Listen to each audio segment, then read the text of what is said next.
offense, defense, dribbling, and doing their best.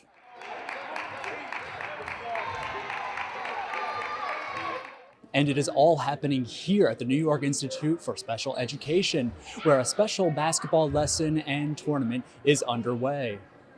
The Institute's unique basketball clinic invited 4 players and their coach from the LaGuardia Community College Men's basketball team to engage with students with special disabilities. The players, led by Coach Jarrett Lockhart, guided the students through a range of exercises, including ball passing, defense, dribbling, and shooting, promoting physical activity and social development. The event aimed to foster inclusivity and break down barriers, encouraging students to embrace their abilities and push beyond perceived limitations.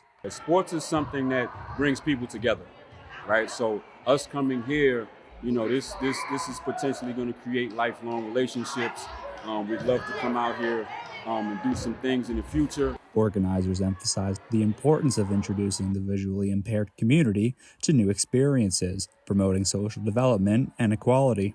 Together, both schools aim to help create lifelong bonds and a sense of camaraderie among the students. I wanted to make sure that the kids get experience with basketball. And for the visually impaired community, a lot of the times they do not play basketball or experience it. So it's really good for them to be introduced to a new sport and also learn some functional movement skills to improve health. And this clinic is one of many opportunities at the New York Institute for Special Education for giving back and inspiring the next generation. Reporting from BronxNet, I'm Chris Cumella.